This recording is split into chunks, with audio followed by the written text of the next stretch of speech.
അരവിന്ദ് കെജ്രിവാൾ ഇടക്കാല ജാമ്യം നേടി പുറത്തിറങ്ങിയത് തെരഞ്ഞെടുപ്പ് കാലത്ത് ബിജെപിക്ക് വലിയ തിരിച്ചടിയാണ്. ഇലക്ട്രൽ ബോണ്ടിന്റെ ക്യാൻസലേഷൻ സുപ്രീം കോടതിയിൽ വന്നത് മോദി സർക്കാരിന്റെ തകർച്ചയ്ക്ക് തുടക്കമായിരുന്നു. ഇപ്പോൾ അരവിന്ദ് കെജ്രിവാളിന്റെ അറസ്റ്റ് എത്രയോ ബിജെപിയെ പിന്തുണയ്ക്കുന്ന ജനാധിപത്യ ബോധമുള്ള എത്രയോ നേതാക്കൾ എതിർത്തു. അവർ പറഞ്ഞതിങ്ങനെയാണ്: എന്തൊരു ഏർപ്പാടാണിത്!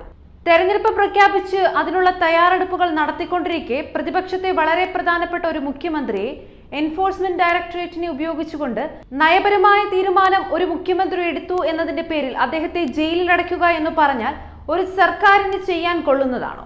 എത്ര വേഗത്തിലായിരുന്നു തുടരെ നോട്ടീസുകൾ കൊടുത്തുകൊണ്ട് ഹാജരാകുന്നില്ല എന്ന് വരുത്തി തീർത്ത് അദ്ദേഹത്തെ അറസ്റ്റ് ചെയ്ത് ജയിലിൽ അടയ്ക്കുക എന്ന് പറഞ്ഞാൽ അത് ജനങ്ങളിൽ ജനാധിപത്യത്തിന്റെ നിലനിൽപ്പും ഭരണഘടനയും അപകടത്തിലായി എന്ന ധാരണ ജനങ്ങളിൽ പരന്നു കഴിഞ്ഞു.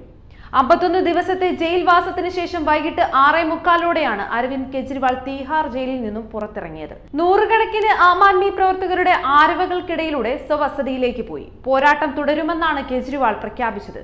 ജൂൺ 2 വരെയാണ് സുപ്രീം കോടതി ജാമ്യം അനുവദിച്ചത്. സെക്രട്ടേറിയറ്റിലോ മുഖ്യമന്ത്രിയുടെ ഓഫീസിലോ പോകരുതെന്ന് വ്യവസ്ഥയുണ്ട്. കേസിലെ സാക്ഷികളുമായി ഇടപെടരുത്, ഫയലുകളിൽ ഒപ്പുവെക്കരുത്, അനിവാര്യ സാഹചര്യത്തിൽ ലഫ്റ്റനന്റ് ഗവർണറുടെ അനുമതിയോടെ ഇടപെടാമെന്നും ഉത്തരവിലുണ്ട്.